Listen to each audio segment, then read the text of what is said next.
여러분 혹시 이런 일을 마주쳤나요? 회사에 다니다가 갑자기 동료가 퇴직서를 제출하더니 수개월 뒤에 충격적인 소식을 들게 되는 거예요. 그 친구가 테슬라 아니면 마이크론 이런 글로벌 빅테크에 들어갔다는 거죠. 그럼 그 친구가 왜 떠났을까요? 그저 더 높은 연봉 때문일까요? 아니면 더 깊은 이유가 있는 걸까요? 자, 오늘은 한국 기업이 꼭 알아야 할 진짜 이유들을 데이터로 공개해 드리겠습니다. 좋아요랑 구독, 알림 설정까지 꼭 해놓고 경제학 박쥐가 설명하는 내용 끝까지 봐주세요. 여러분 이거 아시나요? 지난달 16일 일론 머스크가 직접 자신의 X 계정에 태극기 이모티콘 16개를 올렸어요. 테슬라 코리아의 AI 칩 디자인 엔지니어 채용 공고를 공유하면서 한국에 거주하며 칩 설계, 팹, AI 소프트웨어 분야에서 일하고 싶다면 테슬라에 합류하라고 직접 말씀하신 거예요. 이게 왜 중요한지 아시나요? CEO가 특정 국가의 채용 공고를 본인 계정에 공유하는 건 역사상 이례적인 거거든요. 이는 한국 반도체 인재를 향한 머스크의 절박함을 그대로 드러낸 거죠. 근데 여러분, 여기까진 많이 아실 거예요. 아, 미국 기업들이 한국 인재를 원하는구나, 이 정도죠. 근데 진짜 문제는 따로 있습니다. 바로 한국 기업들 내부에서 벌어지는 인재 이탈이에요. 이게 얼마나 심각한지 지금부터 보여드릴 테니까 집중해 주세요. 첫 번째 신호, 삼성전자 12월 퇴사자가 역대 최다를 기록했다는 거예요. 2022년 12월에는 448명이 퇴사했는데요. 2023년 12월엔 670명으로 50% 가까이 늘었어요. 그런데 2025년 12월은 어땠냐면요. 884명이 퇴사했어요. 불과 2년 사이에 거의 2배가 된 거죠. 이게 단순한 시즌 현상일 줄 아셨다면 오산입니다. 왜냐하면 삼성 내부에선 SK하이닉스 경력 면접 기간에 연차를 내는 직원들을 추적하기까지 했거든요.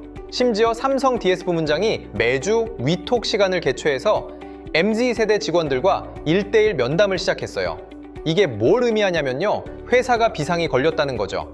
두 번째 신호, SK하이닉스에서의 하사마 현상이에요. 뭐냐면요. 예전엔 SK하이닉스에서 삼성으로 가는 하삼이 일반적이었거든요.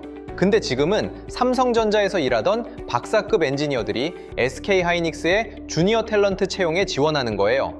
이건 뭘 의미하냐면요. 그들이 경력을 접으면서까지 SK하이닉스로 가길 원한다는 거죠. 실제로 SK하이닉스 경력 채용에는 수백 명 규모의 삼성 직원들이 지원했어요. 그리고 놀랍게도 SK하이닉스가 이들을 선별해서 받아줬거든요. 세 번째 신호, 그리고 가장 중요한 신호는요. 성과급 격차예요. 지난해 SK하이닉스는 기본급의 2,164%에 달하는 성과급을 지급했어요.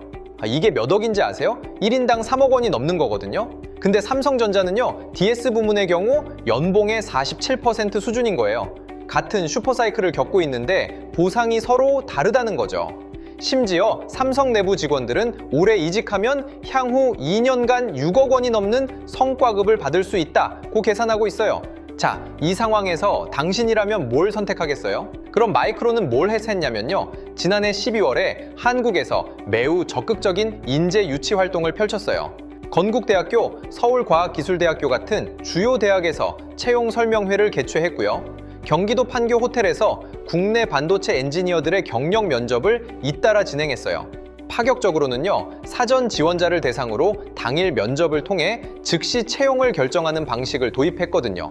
조건은요, 연차에 따라 10에서 20% 임금 인상, 주거비 지원, 비자 프로세스 지원까지. 이런 방식으로 마이크론이 한국 인재를 얼마나 데려갔을까요? 근데 여기서 끝이 아니에요. 이게 단순히 연봉 차이 때문만은 아니거든요. 우선 정부 통계를 보면요. 2024년 한국의 AI 인자의 이동 지수는 마이너스 0.36이었어요. 이는 10만 명당 0.36명이 순유출된다는 의미예요. 그런데 이전 해인 2023년은 마이너스 0.3통계였거든요. 유출폭이 계속 늘고 있다는 거예요.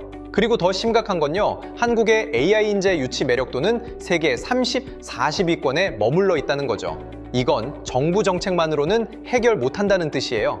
그래서 기업들이 뭘 하고 있냐면요. 삼성전자는 성과연동 주식보상, PSU, 제도를 시행하겠다고 공식 발표했어요. SK하이닉스는 역대급 성과급을 이미 지급했고요. 인텔도 자체 HBM 개발을 선언하면서 한국 엔지니어에게 높은 수준의 연봉과 보너스, RSU를 제시했어요.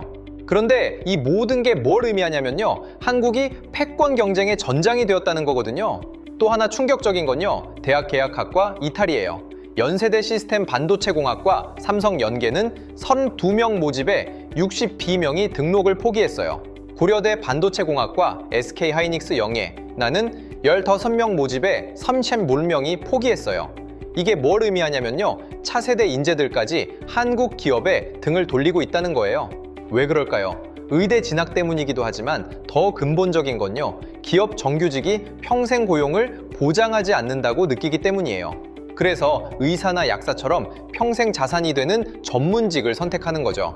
그럼 지금부터 뭘 해야 할까요? 여러분이 HR 담당자라면, 여러분이 반도체 엔지니어라면, 여러분이 취업 준비생이라면 반도체 산업 종사자들에게 말씀하자면요, 지금이 마지막 기회일 수 있다는 거예요. 왜냐하면 슈퍼사이클이 2027년까지 이어날 것으로 예상되거든요.